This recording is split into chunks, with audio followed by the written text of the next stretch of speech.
Picture this. What if Frieren was born with the 6 eyes? Would she already be considered the most dangerous being alive long before the Demon King ever became a real threat? Could she have ended the journey with Himmel's party before it even had the chance to begin?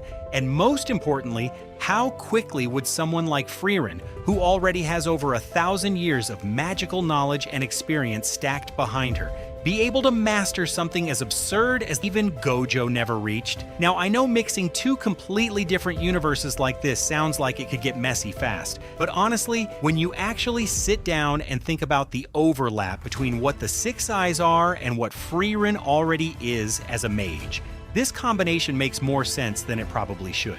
So my version of this is beginning to develop her understanding of mana and magical theory. From the moment the 6 eyes awaken in her, everything changes. The way she perceives cursed energy and the natural flow of mana around her becomes so precise and detailed that other mages and demons alike would look like open books to her. Their emotions, intentions, power levels completely visible and readable in a way that no amount of training alone could ever replicate. Now here is where it gets really interesting.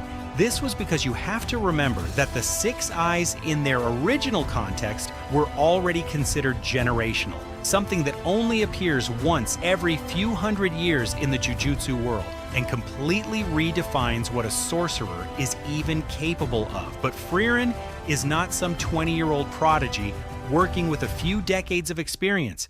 She is an elf who has been alive and actively studying magic for well over 1,000 years, collecting spells the way most people collect useless junk they never throw away. So when you give her the 6 eyes on top of all that accumulated knowledge and magical depth, dude, the Demon King and his generals would have absolutely no idea what was coming their way.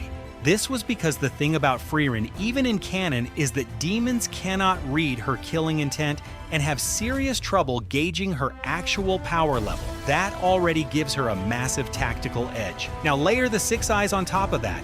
Demons are already beings defined almost entirely by their mana output and their ability to read and exploit the magical signatures of their opponents. Frieren with the 6 eyes sees through all of that instantly, understanding the complete structure of any demon's spell the moment it begins forming, processing threats and responses simultaneously in a way that makes most high-tier demon encounters feel more like a formality than a real fight. The sort of demons who took entire generations of human sorcerers to eventually seal away would not survive long enough to become legends if Frieren was operating at this level from even a few hundred years earlier in the timeline.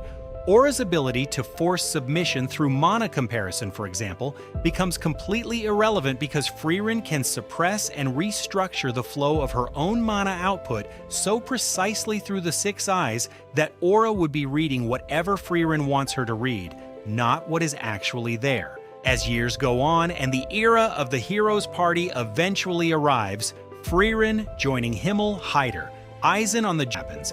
This was because nothing about her personality changes. She is still the same emotionally detached, mildly oblivious elf who genuinely enjoys collecting spells more than she enjoys most conversations, and the 6 eyes giving her complete awareness of every threat within range at any given moment.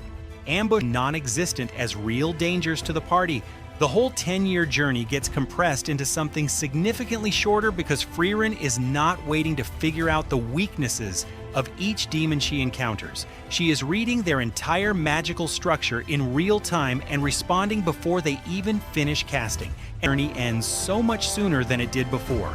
In the original story, so much of Frieren's character development comes from the grief and regret she carries after Himmel dies of old age.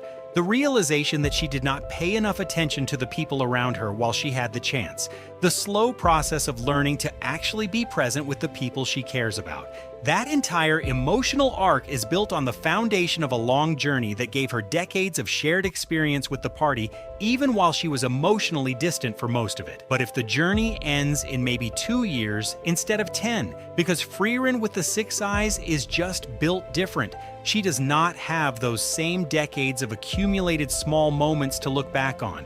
The grief is still there when Himmel eventually passes, but the specific texture of that regret might actually be more concentrated and harder to sit with.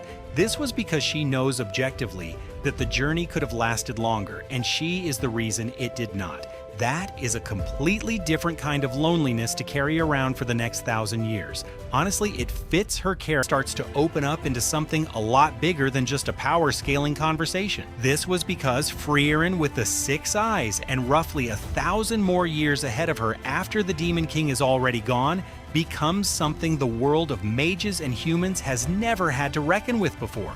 In canon, Frieren is already considered one of the most powerful mages alive.